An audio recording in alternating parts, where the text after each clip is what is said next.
The sun was beginning to set behind the jagged peaks of the Afghan mountains when Captain Sarah Mitchell received the emergency call that would change everything.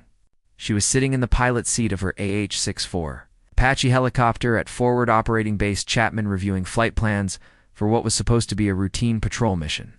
The radio crackled to life with an urgent voice that immediately caught her attention and made her heart race. Apache 77, this is base operations. We have an emergency situation developing in Sector 4, came the voice of Major Thompson, the operations officer. His normally calm tone carried an edge of worry that told Mitchell this was not a standard mission briefing. She had been flying Apache helicopters for 6 years and had learned to recognize when situations were truly serious versus routine military communications. Lieutenant James Rodriguez was her co-pilot and weapons officer for this deployment in Afghanistan. The 28-year-old officer from Texas had joined the Army straight out of college with dreams of serving his country and flying the most advanced attack helicopter in the world. Rodriguez was checking his weapons systems when the emergency call came through. He immediately stopped what he was doing and focused completely on the radio. Communications Major Thompson continued with the details that would send them into one of the most dangerous situations either pilot had ever faced. We have a Marine patrol that went out this morning for a routine reconnaissance mission in the Kunar Valley. They were supposed to check on reports of suspicious activity near the village of Waynot. The patrol consisted of 24 Marines from 2nd Battalion, 1st Marines. Under the command of Staff Sergeant Michael Torres, Captain Mitchell knew the area well from previous missions. The Kunar Valley was notorious among American forces for being one of the most dangerous regions in all of Afghanistan. The terrain was perfect for ambushes, with steep mountains rising on all sides and countless caves where enemy fighters could hide. Many American soldiers had been killed or wounded in that valley over the years of fighting in Afghanistan. The Major continued his briefing with information that made the situation even more serious. The Marines entered the valley at 0800 hours this morning. Their last scheduled radio check was at 1400 hours, and everything seemed normal. But we lost contact with them completely about an hour ago. We sent a reconnaissance drone to investigate, and what it found was not good news. Rodriguez felt his stomach tighten as he listened to the briefing. Losing radio contact with a patrol in enemy territory usually meant one of two things. Either their communications equipment had failed, which was possible but unlikely with modern military radios, or the patrol had been attacked and was either destroyed or fighting for their lives in a situation too desperate to allow normal radio procedures. Major Thompson delivered the news that confirmed their worst fears. The drone footage shows the Marine patrol is completely surrounded in a valley about 15 miles northeast of our current position. We can see muzzle flashes from at least 12 different enemy positions on the high ground around them. The Marines appear to be trapped with no way to escape and are taking heavy fire from all directions. Captain Mitchell immediately began preparing her Apache for emergency launch while continuing to listen to the mission briefing. She had trained for situations like this but hoped she would never actually face such a desperate scenario. 24 young Americans were fighting for their lives against overwhelming odds, and her helicopter might be their only hope of survival. The operations officer continued with tactical details that painted an even grimmer picture. Intelligence estimates put the enemy force at between 40 and 50 fighters. They have positioned themselves with clear fields of fire into the valley where our Marines are trapped. The terrain makes it impossible for ground reinforcements to reach them quickly. Air support is their only option, and you are the closest asset we have available. Rodriguez ran through his weapons checklist with practiced efficiency, despite the stress of the situation. The Apache carried a 30mm chain gun with 1,200 rounds of high-explosive ammunition. They also had 16 Hellfire missiles and 76 Hydra rockets. It was an impressive arsenal, but Rodriguez wondered if it would be enough against so many enemy fighters in such well-defended positions. Lieutenant Colonel James Harrison was the battalion commander responsible for operations in this sector of Afghanistan. He had been monitoring the situation from the Tactical Operations Center since the Marines first went missing. Harrison was a veteran of 3 combat deployments, and had seen many dangerous situations, but this one was among the worst he had encountered. "Mitchell, this is going to be extremely hazardous," Colonel Harrison said over the radio. His voice carried the weight of command responsibility for sending aircrew into such a dangerous situation. "The enemy has had time to prepare their positions, and they know we will be coming. You can expect heavy anti-aircraft fire, including rocket-propelled grenades and possibly surface-to-air missiles." Captain Mitchell acknowledged the warnings while continuing her pre-flight procedures. She understood the risks better than anyone, but also knew that 24 Marines were counting on her. These were young men who had volunteered to serve their country in one of the most dangerous places on Earth. They deserved every effort to bring them home safely regardless of the personal risk to herself and Rodriguez. The Apache helicopter was one of the most advanced attack aircraft ever built. Its armored cockpit could withstand hits from small arms fire and light anti-aircraft weapons. The aircraft carried sophisticated sensors and targeting systems that allowed to engage enemy forces with devastating precision. But even the most advanced helicopter had limitations when facing overwhelming enemy numbers in favorable defensive terrain. Staff Sergeant Michael Torres was the Marine Patrol leader trapped in the valley with his men. Torres was a 12-year veteran who had served multiple combat tours in Iraq and Afghanistan. He was known for his calm leadership under pressure and his absolute dedication to bringing every Marine home safely. Torres had been trying to establish radio contact with his base for over an hour with no success. The valley where the Marines were trapped was a natural bowl surrounded by steep, rocky walls that rose several hundred feet on all sides. There were only two ways in or out, and both were now blocked by enemy fighters. The insurgents had chosen their ambush site with deadly precision, knowing that once American forces entered the valley, they would be trapped like animals in a cage. Enemy fighters had been preparing this ambush for weeks. They had moved weapons and ammunition into carefully selected positions that provided maximum firepower while offering excellent protection from air attack. The insurgents knew that American helicopters would eventually come to rescue the trapped Marines, and they were ready for that fight as well. Staff Sergeant Michael Torres crouched behind a weathered boulder as bullets whistled overhead. The Marine Patrol leader checked his watch and realized they had been under constant enemy fire for nearly 3 hours. What started as a simple reconnaissance mission to investigate reports of insurgent activity had quickly turned into a nightmare of survival. Torres had led many patrols during his 12 years in the Marine Corps, but nothing had prepared him for the sophisticated trap they had walked into. The ambush had begun without warning when the Marines were halfway through the valley. One moment they were walking in standard patrol formation across what appeared to be empty terrain.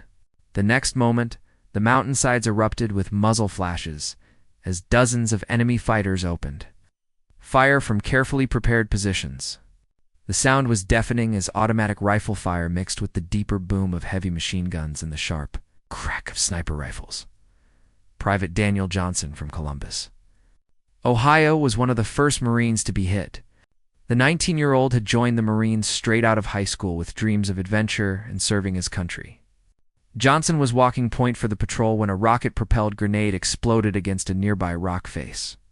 Hot metal fragments tore through his right leg just above the knee, sending him crashing to the ground in agony. Hospital Corpsman First Class Robert Davis immediately ran to help the wounded Marine, despite bullets snapping through the air around him. Davis was a Navy medic assigned to provide medical support for the Marine Patrol. The 26-year-old from Portland, Oregon, had volunteered for combat duty because he believed his medical skills were needed most where the fighting was heaviest. He reached Johnson within seconds and began applying pressure bandages to stop the bleeding. Lance Corporal Antonio Martinez was hit moments later as he tried to return fire at enemy positions on the eastern slope. The 24-year-old Marine from San Diego, California, had a wife and 2 young children waiting for him at home. A sniper bullet caught Martinez in the left shoulder, spinning him around and dropping him behind a low stone wall. The impact shattered his collarbone, but he gritted his teeth and continued, shooting with his rifle held awkwardly in his right hand. The enemy fighters had positioned themselves with deadly precision around the natural bowl that formed the valley floor. Torres could see muzzle flashes from at least 15 different locations on the surrounding mountainsides. Some insurgents were firing from cave entrances that provided excellent protection from return fire. Others had built fighting positions behind large boulders that allowed them to shoot down at the trapped Marines while remaining almost completely hidden, private first class. Kevin Wilson from Detroit, Michigan, was the third Marine to be wounded when bullet fragments struck him in the face and hands. The 21-year-old had been trying to spot enemy positions through his rifle scope when a bullet hit the rock he was using for cover. Sharpstone chips cut several gashes across his cheeks and forehead while metal fragments embedded in his knuckles. Wilson ignored the pain and blood streaming down his face as he continued looking for targets. Torres realized their situation was becoming desperate as he assessed the tactical picture. The Marines were trapped in the lowest part of the valley with enemy fighters holding all the high ground around them. Every direction they might try to escape was covered by overlapping fields of fire from insurgent weapons. The enemy had clearly been planning this ambush for weeks and had chosen their positions to create a perfect killing zone. The ammunition situation was already becoming critical after less than an hour of fighting. Each Marine carried only a basic load of bullets designed for a normal patrol, not an extended firefight against superior numbers. Torres counted his own magazines and realized he had already used more than half his ammunition. At their current rate of fire, the Marines would be out of bullets within 2 hours, leaving them completely defenseless. Corpsman Davis worked frantically to treat the 3 wounded Marines, while enemy fire continued all around them. The Navy medic had limited medical supplies in his patrol pack and was already running low on bandages and pain medication. Johnson needed immediate surgery to repair damage from the grenade fragments, but Davis could only provide basic first aid under combat conditions. He used torn pieces of uniform fabric to create additional bandages when his official supplies ran out. The enemy fighters showed remarkable discipline and coordination in their attack. Instead of rushing forward to overrun the Marines, they maintained their positions and continued pouring accurate fire into the valley. Torres recognized this as the work of experienced fighters who understood military tactics. These were not untrained villagers with old rifles, but professional insurgents with modern weapons and extensive combat experience. Captain Sarah Mitchell and Lieutenant James Rodriguez were still 20 minutes away when they received an updated situation report from the UCS. Drones circling high above the valley. The unmanned aircraft was equipped with high-resolution cameras and thermal imaging sensors that could detect heat signatures from weapons and personnel. The images being transmitted back to headquarters painted a grim picture of the Marine situation. Apache 7-7, this is Overwatch, came the voice of the drone operator monitoring the battle from a secure facility hundreds of miles away. I count 43 confirmed enemy fighters in positions surrounding the Marines. The hostile forces appear to be well equipped with heavy weapons including rocket-propelled grenades and at least 2 heavy machine guns. The Marines are completely surrounded with no obvious escape routes. The drone operator continued his analysis while Mitchell pushed her Apache helicopter to maximum speed toward the battle area. Enemy forces are positioned in a near-perfect circle around the valley floor. They have overlapping fields of fire that cover every possible movement by friendly forces. The Marines appear to have 3 wounded personnel who are being treated by their medic, but they need immediate medical evacuation. Torres tried repeatedly to establish radio contact with his headquarters, but was having problems with his communications equipment. Either the radio had been damaged by enemy fire, or the terrain was blocking transmission of his signals. Without reliable communications, the Marines could not call for artillery support or provide detailed information about enemy positions to incoming air support. The trapped Marines found whatever cover they could among the rocks and debris scattered across the valley floor. An old stone wall from a ruined building provided some protection for several soldiers. Large boulders offered shelter for others, but none of the positions provided complete safety. From the enemy fire raining down from multiple directions, Every few minutes, someone would have to move too, get a better shooting position, or check on wounded comrades. Enemy snipers were particularly dangerous because they could engage individual Marines from concealed positions hundreds of yards away. The crack of a high-powered rifle would echo across the valley, followed by the whine of a bullet passing close to someone's head. Torres had identified at least 3 different sniper positions based on the sound signatures, but the enemy marksman moved frequently to avoid being targeted by return fire. The radio in staff. Sergeant Torres' helmet crackled with static as he pressed the transmit button and tried once again to reach his headquarters. His voice remained steady despite the chaos of battle raging around him, but everyone could hear the underlying urgency in his words. Torres had been a Marine for 12 years and had survived combat in Iraq and Afghanistan, but nothing had prepared him for being trapped like this with no way to escape. Any station, this is Ground Team Alpha, requesting immediate assistance. Torres spoke into his microphone while bullets continued snapping overhead. Behind him, Corman Davis was still working desperately to keep the 3 wounded Marines alive. Private Johnson was growing pale from blood loss despite the pressure bandages the medic had applied to his shrapnel wounds.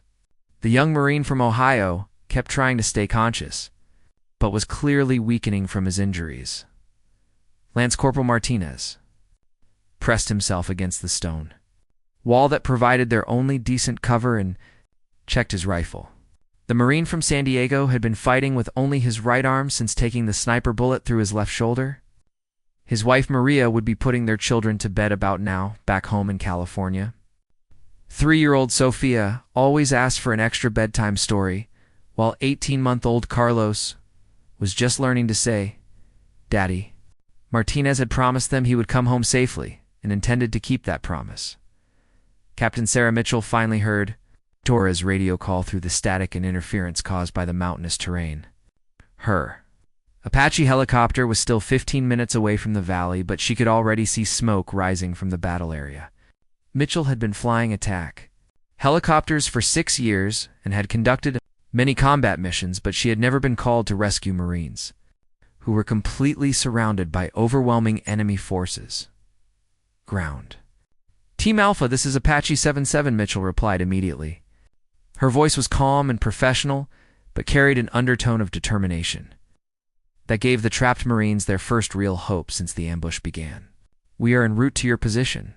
Can you provide details on your tactical situation and the number of enemy forces you're facing down there? Torres felt a surge of relief when he heard the Apache pilot voice over his radio. Air support was their only chance of survival, and he knew the attack helicopter carried enough firepower to change the balance of the fight. But Torres also understood that even the most advanced helicopter would face serious challenges against so many enemy fighters, positioned in such favorable terrain. Apache 77, we have 24 Marines trapped in a valley approximately 15 clicks northeast of Fob Chapman, Torres reported while ducking lower as another burst of machine gun fire swept over their position. We have taken 3 wounded, including 1 urgent surgical case. Enemy strength is estimated at 40+. Fighters with heavy weapons in prepared positions. On all sides of the valley, Lieutenant Rodriguez was monitoring all radio communications while running final checks on their weapon systems. The Apache carried 16 Hellfire missiles and 76 Hydra rockets, along with 1,200 rounds of 30mm high-explosive ammunition for their chain gun. It was an impressive arsenal, but Rodriguez wondered if it would be enough against so many well-positioned enemy fighters spread across multiple mountainsides. The situation reports coming from the drone overhead painted an even grimmer picture of what they were flying into. The unmanned aircraft was circling high above the valley using its cameras and sensors to track enemy movements and identify weapon positions. What the drone operator was seeing through his monitors made him realize this would be one of the most dangerous rescue missions attempted during the entire Afghan war. Apache 77, this is. Overwatch came the voice of Senior Airman Jackson, who was operating the drone from his control station. I have visual confirmation of at least 45 enemy fighters in prepared positions surrounding the Marines. Hostile forces are equipped with rocket-propelled grenades, heavy machine guns, and what appear to be portable surface-to-air missiles. Be advised the enemy has had time to prepare coordinated anti-aircraft defenses, Captain. Mitchell absorbed this information while continuing to push her helicopter toward maximum speed. The intelligence about surface-to-air missiles was particularly concerning because these weapons could track and destroy aircraft from several miles away. Flying into a valley surrounded by SAM sites would be extremely dangerous even for an Apache with its advanced defensive systems and armored construction. Private Johnson tried to stay alert despite the pain and blood loss from his leg wound. The 19-year-old Marine had grown up on a small farm outside Columbus, where his family raised corn and soybeans. Johnson had never been more than 100 miles from home before joining the Marines and deploying to Afghanistan. Now he lay bleeding in a rocky valley on the other side of the world while bullets whistled overhead and explosions shook the ground around him. Corman Davis had used every piece of medical equipment in his patrol pack and was now improvising. With whatever materials he could find, the Navy medic tore strips from his own uniform to make additional bandages when his official supplies ran out. Davis had volunteered for combat duty with Marine units because he believed his medical training was most needed, where the fighting was heaviest. Now he was proving that belief correct as he worked to save lives under impossible conditions. Private First Class Wilson ignored the blood streaming down his face from rock fragment cuts and continued searching. 4 enemy targets through his rifle scope. The 21-year-old from Detroit had joined the Marines to escape poverty and gang violence in his neighborhood. Wilson sent most of his military pay home to help support his mother and younger sister. He was determined to survive this battle and continue providing for his family back in Michigan. Torres counted his remaining ammunition and realized they were down too. Less than 4 magazines per Marine. At their current rate of fire, they would be completely out of bullets within 90 minutes. Without ammunition, the Marines would be helpless against the enemy fighters, who seemed to have limited supplies of weapons and explosives. Time was running out, and their situation was getting worse with each passing minute. The enemy fighters had positioned themselves with deadly intelligence to create an inescapable trap. Cave positions provided excellent protection from air attack while offering clear shots down into the valley. Boulder formations had been turned into fighting positions that were nearly impossible to spot from aircraft. The insurgents had spent weeks preparing this ambush and were ready for whatever the Americans might send against them. Mitchell realized she would have to make the most dangerous decision of her military career. Standard helicopter tactics called for staying at safe distances and using long-range missiles against ground targets. But the Marines were trapped in such a confined space that precise close-range attacks would be needed to avoid. Hitting friendly forces, this would require flying directly into the enemy kill zone where her Apache would be vulnerable to every weapon the insurgents possessed. Captain Sarah Mitchell gripped the flight controls of her Apache helicopter as she crested the final ridge before the valley, where the Marines were trapped. The sight that greeted her through the cockpit windows was worse than anything she had imagined from the radio reports. Muzzle flashes lit up the mountainsides like deadly fireflies as dozens of enemy weapons poured fire down into the valley floor. The trapped Marines looked impossibly small and vulnerable in the bottom of what had become a natural killing ground. Lieutenant Rodriguez immediately began identifying enemy positions through his advanced targeting system. The computer screen in front of him lit up with red symbols as hostile fighters were detected and marked for attack. Rodriguez counted position after position as his sensors swept across the surrounding hills. Heavy machine guns, rocket-propelled grenade teams, and individual riflemen were spread in a near-perfect circle around the Marines below. Jesus, Sarah, there, so many of them.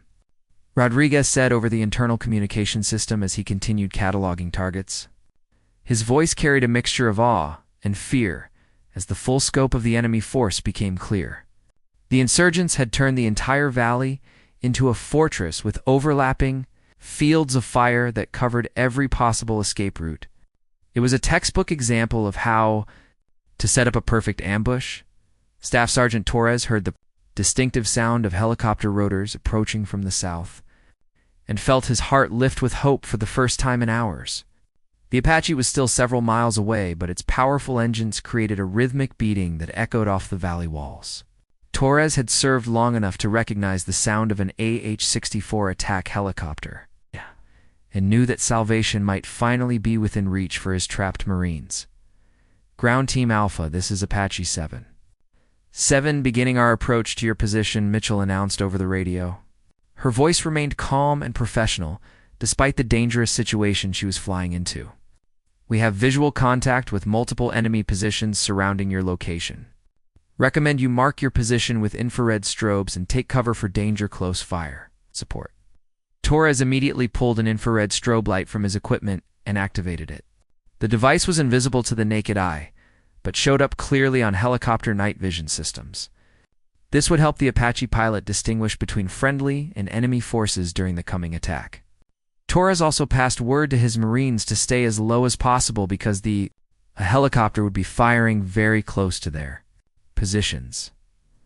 Private Johnson raised his head slightly to watch the Apache helicopter approaching, despite Corpsman Davis ordering him to stay down. The wounded Marine from Ohio had never seen anything so beautiful. As that attack helicopter diving toward the valley like an avenging angel, Johnson knew his injuries were serious, and he might not survive much longer without proper medical treatment. The Apache represented his only chance of getting home to see his family again. Captain. Mitchell pushed her helicopter into a steep attack dive that brought them within range of every enemy weapon in the valley. This violated every rule of safe helicopter operations, but it was the only way to provide the close support the Marines needed. Standard tactics called for staying at maximum range and using long-distance missiles, but the confined space meant she would have to get dangerously close to avoid hitting friendly forces. The first enemy position opened fire as soon as the Apache came within range. Bright green tracer rounds streaked through the darkness like deadly stars as automatic weapons tried to bring down the attacking helicopter. Mitchell felt several bullets strike the armored hull with metallic ringing sounds. But the Apache continued its dive toward the target. The helicopter was designed to survive hits from small arms fire and was living up to its reputation. Rodriguez locked onto the first target with their 30mm chain gun. The weapon was capable of firing over 600 high explosive rounds per minute with devastating effect against personnel and light vehicles. He squeezed the trigger and watched as a stream of fire erupted from their cannon toward the enemy cave position. The sound was deafening even through their protective headsets as hundreds of rounds screamed toward their target, the first enemy cave. Position erupted in explosions and flying debris as Apache cannon fire found its mark. High explosive rounds detonated against the rock walls, sending sharp fragments in all directions. Several insurgent fighters were killed instantly, while others suffered terrible wounds from the metal splinters. Those who survived the initial barrage pressed deeper into the cave system, seeking any protection they could find. Lance Corporal Martinez watched in amazement as the Apache helicopter attacked the positions that had been shooting at them for hours. The Marine from San Diego felt a surge of pride and gratitude toward the aircrew, who were risking their own lives to save his patrol. Martinez thought about his wife Maria and their 2 young children back home in California. Maybe he would actually survive to see them again thanks to the courage of these helicopter pilots. Corpsman Davis continued, working on Private Johnson while explosions lit up the mountainsides around them. The Navy medic had managed to stabilize all 3 wounded Marines, but they needed immediate evacuation to a real hospital for proper treatment. Davis had done everything possible with his limited supplies under combat conditions, but could do nothing more without proper medical facilities and surgical equipment. Rodriguez acquired his next target as an enemy heavy machine gun position revealed itself by firing at their helicopter. The insurgents had positioned a Soviet-era heavy machine gun behind a large boulder that provided excellent protection from ground attack. But the weapon was vulnerable to attack from above, and Rodriguez immediately designated it for a Hellfire missile strike. The AGM-114 Hellfire missile dropped from the Apache and ignited its solid rocket motor, The precision-guided weapon streaked toward its target, trailing a line of white smoke through the night air. The missile guidance system locked onto the laser designation provided by Rodriguez, and nothing could stop its deadly approach to the enemy. Position: the Hellfire missile struck the heavy machine gun position with tremendous force. The explosion was so intense, it created a small rock slide on the mountainside while completely destroying the weapon and its crew. A smoking crater marked where the enemy position had been just seconds before. The other insurgent fighters saw the devastating effect and began seeking better cover from the Apache attacks. Torres saw his opportunity as enemy fire from the northern slope suddenly decreased dramatically. "Move, move, move," he shouted to his Marines over the sound of battle. This was their chance to advance to better positions while the Apache provided covering fire. The Marines began moving across the rocky terrain, carrying their wounded comrades, despite the continuing danger from enemy fighters on the other slopes. Captain Sarah Mitchell pulled her Apache helicopter into a sharp climbing turn as enemy fire intensified around them. The insurgents had recovered from her first attack and were now fighting back with renewed fury. Machine gun tracers crisscrossed the night sky like deadly fireworks, while rocket-propelled grenades exploded. In bright flashes near her aircraft, the enemy fighters had learned from watching her tactics and were coordinating their defensive fire more effectively. Lieutenant Rodriguez stared at his warning displays with growing alarm. Multiple threat indicators were lighting up his screen as enemy forces revealed more sophisticated weapons than they had initially encountered. Surface-to-air missiles were being prepared for launch from at least 3 different positions around the valley. These guided weapons could track and destroy helicopters from several miles away, making them far more dangerous than simple rifle fire. "Sarah, we have multiple missile locks," Rodriguez announced over the internal communication system. His voice remained professionally calm, but Mitchell could hear the underlying tension. The defensive systems in their Apache were detecting radar and infrared signatures from enemy missiles that were actively seeking their aircraft.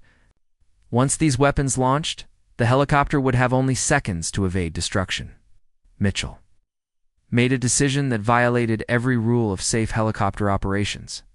Instead of climbing to higher altitude where she would be safer from ground fire, she pushed the Apache into a steep dive toward the valley floor. The altimeter readings dropped rapidly as she brought the aircraft down to just 50 feet above the rocky ground. Flying this low in a narrow valley surrounded by mountains was incredibly dangerous, but it would break the missile guidance systems that needed clear lines of sight to track their target.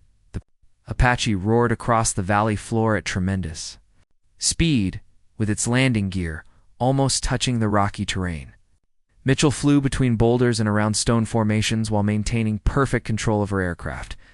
Years of training and natural flying ability allowed her to navigate obstacles that would have destroyed lesser pilots. The helicopter moved like a giant mechanical bird dancing through a deadly maze of stone and fire.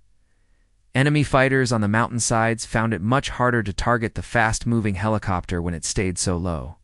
Their missiles lost tracking capability as the Apache disappeared behind rocks and terrain features. But flying at this altitude also exposed Mitchell to direct fire from every enemy position in the valley. Rifle bullets and machine gun rounds created a constant rain of metal around her aircraft. Staff Sergeant Torres watched in amazement from his new position among the larger rocks. The Apache pilot was performing maneuvers that seemed impossible for such a large aircraft. The helicopter twisted and turned through the valley like it was alive and fighting for its survival. Torres had served with many brave soldiers during his military career, but he had never witnessed courage like this. The Marines were in a better defensive position now, but their situation remained desperate. Torres counted their remaining ammunition and realized they had less than 2 magazines per man. At their current rate of fire, they would be completely out of bullets within 30 minutes. Without ammunition, they would be helpless against the enemy fighters who still surrounded them from 3 sides. Private Johnson lay against a rock wall with his wounded leg stretched out in front of him. The young Marine from Ohio was trying to stay conscious despite blood loss and pain from his shrapnel wounds. Corman Davis had done everything possible to treat the injury, but Johnson needed surgery in a real hospital. The medics stayed close to monitor his condition while continuing to treat the other wounded Marines. Lance Corporal Martinez was fighting with only one good arm due to his shoulder wound, but refused to stop shooting at enemy positions. The Marine from California thought about his wife and children back home as he fired carefully aimed shots toward insurgent fighters. Every bullet had to count because there were so few left. Martinez knew his family was depending on him to survive this battle and return home safely. Captain Mitchell brought her Apache back to attack altitude and began her most dangerous assault yet. The remaining enemy positions had learned to expect her attacks and were ready with coordinated defensive fire. As soon as her helicopter appeared above the valley rim, dozens of weapons opened fire simultaneously. The sky filled with tracer rounds and explosive projectiles, all aimed at destroying her aircraft. Rodriguez worked his targeting systems frantically to identify priority enemy positions while incoming fire rattled against their armored hull. Several bullets penetrated the helicopter's skin in non-critical areas, but the main flight systems continued functioning. He designated targets for their remaining Hellfire missiles, while preparing the 30mm cannon for sustained fire against multiple enemy positions. The Apache weapon systems unleashed devastating firepower against the insurgent positions on the eastern slope of the valley. High explosive cannon rounds detonated against rock faces, while Hellfire missiles destroyed enemy strongpoints that had seemed impregnable. 2 more enemy positions fell silent as their fighters were eliminated by the precision strikes. But the victory came at a terrible cost as enemy fire continued to damage the helicopter. A rocket-propelled grenade exploded just 20 feet from the Apache, sending metal fragments through the aircraft's skin. Several pieces of shrapnel penetrated the cockpit area, and one fragment cut a shallow gash across Rodriguez's cheek. Blood trickled down his face, but he ignored the wound and continued operating his weapon systems. The mission was more important than personal injuries. Mitchell felt the helicopter controls becoming sluggish as damage accumulated from enemy fire. Hydraulic fluid was leaking from damaged lines, and electrical systems were beginning to malfunction. Warning lights covered her instrument panel like a Christmas tree, but she kept flying and fighting. The Marines on the ground were depending on her, and she would not let them down regardless of the cost to herself or her aircraft. Torres ordered his Marines to begin their next movement toward the valley mouth. They were still several hundred yards from the extraction point where rescue helicopters could safely land to pick them up. Each advance brought them closer to freedom, but also exposed them to enemy fire from the remaining insurgent positions. The Marines moved in small groups carrying their wounded comrades while the Apache provided covering fire from above. Enemy fighters realized the Marines were trying to escape and began moving to new positions to block their retreat. Insurgent reinforcements were also arriving from other areas to join the battle. What had started as a 40-man enemy force was growing larger as more fighters responded to the sound of combat. Time was running out for both the trapped Marines and their helicopter guardian angel. The Apache climbed away from the valley floor, trailing smoke from its damaged engine compartment. Mitchell knew her aircraft was badly hurt, but she also knew the Marines still needed her protection. There could be no retreat until every American soldier was safely evacuated from the valley. She prepared for another attack run, despite the growing list of system failures threatening her helicopter. Captain Sarah Mitchell glanced at her fuel gauge and felt her heart sink. The Apache helicopter had been fighting in the valley for over an hour and a half. The aircraft was designed for long missions, but constant combat maneuvering at full power had consumed fuel much faster than normal operations. Warning lights indicated they had less than 20 minutes of flying time remaining before the engines would shut down from lack of fuel. The helicopter looked like it had flown through a metal storm. Bullet holes covered the armored skin from nose to tail. Several pieces of equipment hung loose where enemy fire had damaged mounting brackets. One of the main rotor blades had a visible crack from a rocket-propelled grenade explosion, but it was still holding together. Black smoke poured from the engine compartment where shrapnel had punctured cooling lines and damaged electrical systems. Lieutenant Rodriguez wiped blood from his face where metal fragments had cut him during the last enemy attack. His targeting computer screen flickered occasionally as damaged circuits struggled to maintain power. Despite the equipment problems, he continued tracking enemy positions and preparing weapons for their next assault. Rodriguez knew this would probably be their final attack before fuel shortage forced them to leave the area. Staff Sergeant. Torres pressed himself against a large boulder and checked his remaining ammunition. The Marine sergeant opened his last magazine and counted the bullets inside. 20 rounds. That was all that stood between him and the enemy fighters who were still trying to kill his men. Around him, the other Marines were in similar situations. Most had only one magazine left, and some were down to just a few individual bullets. The wounded Marines were struggling to stay conscious and keep up with their comrades. Private Johnson had lost a significant amount of blood from his leg wound and was becoming weak and dizzy. Corman Davis stayed close to him while the group prepared for their final dash toward the extraction point. The Navy medic had used every piece of medical equipment he carried and could do nothing more until they reached a real hospital. Lance Corporal Martinez tried to ignore the pain in his shattered shoulder as he prepared his rifle for the last fight. The young Marine from California had been thinking about his wife and children throughout the entire battle. His daughter would be starting school soon, and his son was learning to walk. Martinez was determined to see them again no matter what happened in the next few minutes. Torres could see the extraction point, about 200 yards ahead of them. It was a relatively flat area where rescue helicopters could land safely to pick up his Marines. But those 200 yards might as well have been 200 miles. Enemy fighters still controlled the high ground on both sides of their escape route. Without covering fire from the Apache, the Marines would be slaughtered before they covered half the distance. Captain Mitchell realized this attack would have to eliminate all remaining enemy positions simultaneously. There would be no opportunity for multiple passes or gradual suppression of hostile forces. She had to use everything her damaged helicopter had left in one overwhelming strike that would clear the path to freedom for the trapped Marines. It was an all-or-nothing gamble, with 24 American lives hanging in the balance. The insurgent fighters seemed to sense that the final moment was approaching. They had taken heavy casualties from the Apache attacks, but reinforcements continued arriving from other areas. Fresh enemy fighters took positions vacated by their dead comrades and prepared for the American escape attempt. The insurgents knew they had the Marines trapped and were determined not to let them escape. Enemy weapons fire increased dramatically as more fighters joined the battle. Machine gun rounds sparked off rocks while rifle bullets whined through the air around the Marines' defensive position. Several rocket-propelled grenades exploded nearby, sending stone fragments flying in all directions.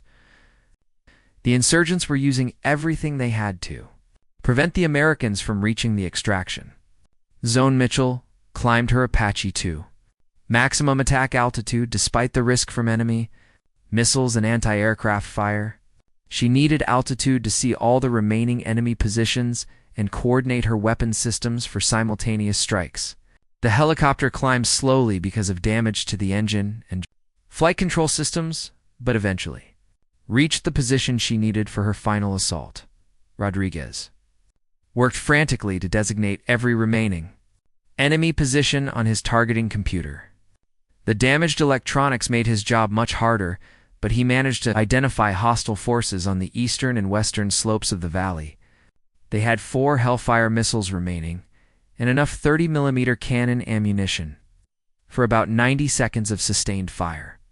It would have to be enough. The Marines on the ground watched their Apache guardian angel climbing above them and knew what was about to happen. This would be their last chance to escape from the valley that had become their prison. Torres gathered his men around him and explained the plan. When the helicopter began its final attack, they would run for the extraction point, carrying their wounded and hoping to reach safety before enemy fire could stop them. Private Johnson tried to stand on his wounded leg, but immediately collapsed from pain and weakness. 2 of his fellow Marines grabbed him under the arms and prepared to carry him during the escape attempt. The young soldier from Ohio felt ashamed that he could not run on his own, but his comrades assured him they would never leave anyone behind. That was the Marine way. Corman Davis checked his patience one final time before the escape attempt began.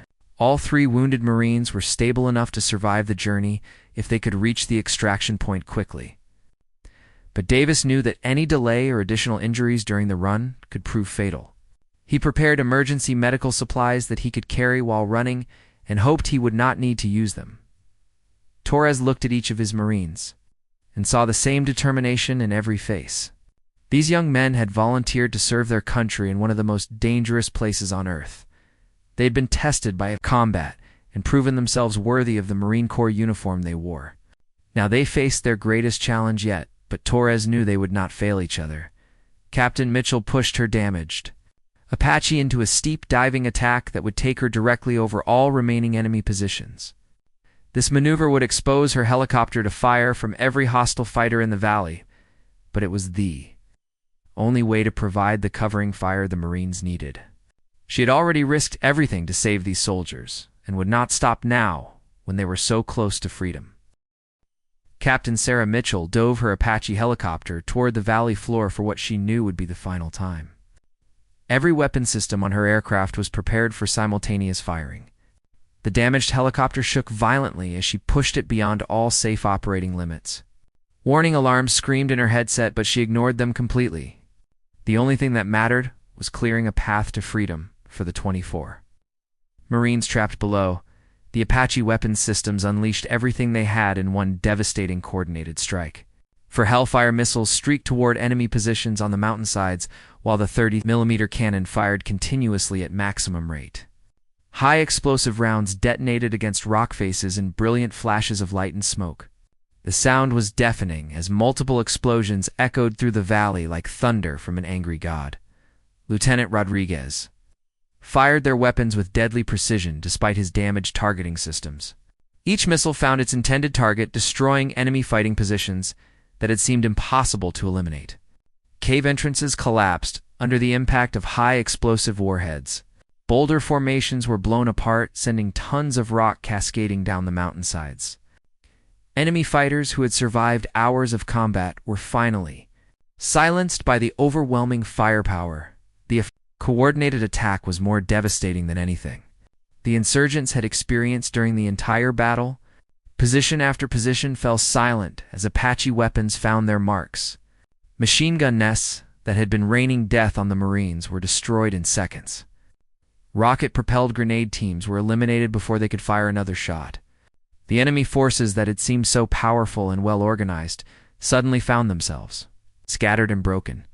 But the final attack came at a terrible price for the Apache helicopter. Flying directly over all enemy positions exposed the aircraft to fire from every remaining insurgent in the valley. Dozens of weapons opened fire simultaneously as the helicopter passed overhead. Bullets and rocket-propelled grenades created a storm of metal that no aircraft should have been able to survive. Multiple large-caliber bullets penetrated the Apache engine compartment, causing massive damage to critical systems. Oil pressure dropped rapidly as lubricant sprayed from punctured lines. Engine temperature gauges climbed into dangerous red zones as cooling systems failed. The helicopter began vibrating violently as damaged components struggled to maintain power under combat conditions. Staff. Sergeant Torres saw the devastating Apache attack and knew this was their moment. The enemy fire that had been constant for over 2 hours suddenly stopped as insurgent positions were destroyed or abandoned. For the first time since the ambush began, the valley was relatively quiet, except for the sound of the damaged helicopter struggling to stay airborne above them. "Marines, let's go home," Torres shouted to his men as he rose from behind the rocks that had sheltered them.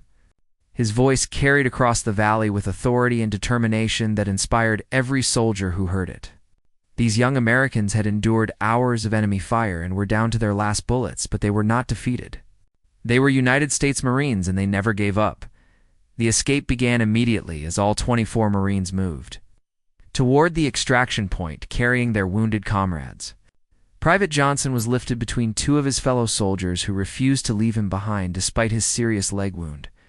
The young Marine from Ohio tried to help by hopping on his good leg, but his comrades supported most of his weight as they moved across the rocky terrain. Lance Corporal Martinez ran. Despite the intense pain in his shattered shoulder, the Marine from California clutched his rifle with his good arm and watched for any remaining enemy fighters who might try to stop their escape. His thoughts were focused on his wife and children back home. He had promised them he would return safely, and nothing would prevent him from keeping that promise. Corpsman Davis stayed close to all 3 wounded Marines as the group moved toward freedom. The Navy medic had exhausted his medical supplies hours ago, but continued, monitoring his patients for signs of shock or blood loss. Davis had volunteered to serve with Marine combat units. Because he knew his skills were needed most in dangerous situations like this. Captain Mitchell watched from her cockpit as the Marines began their desperate run to safety. Her Apache was dying around her as damaged systems failed one by one. Black smoke now poured from multiple locations on the aircraft, while warning lights covered every instrument panel. But she kept the helicopter flying through sheer determination and flying skill that bordered on the miraculous. Extraction helicopters were already approaching the pickup zone when Torres radioed that his Marines were moving. 2 CH-47 Chinook helicopters had been waiting anxiously for the all-clear signal.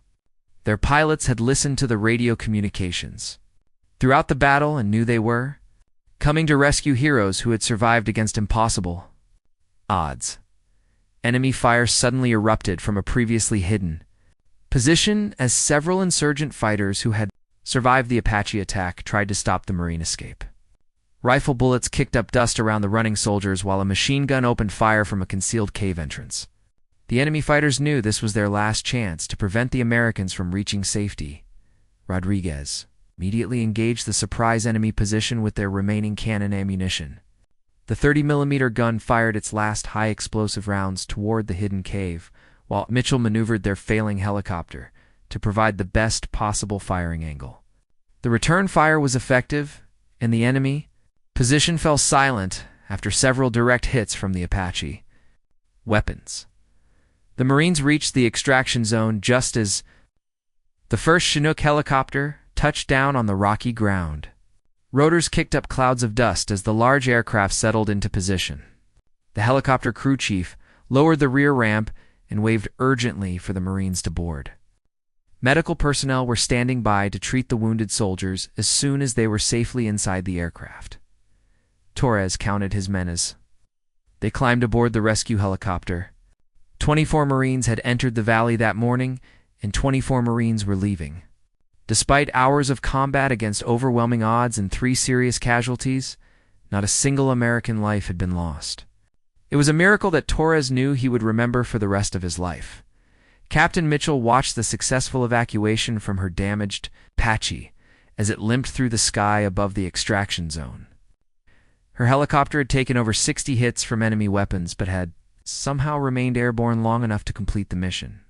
The aircraft would never fly again, but it had accomplished something far more important than any machine. It had saved 24 American lives and demonstrated the true meaning of courage under fire.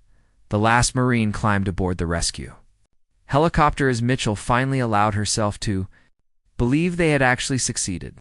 Against all odds and military doctrine, she had flown into a deadly trap and emerged victorious. The path to freedom had been opened through skill, courage, and determination that would be remembered long after the battle was over.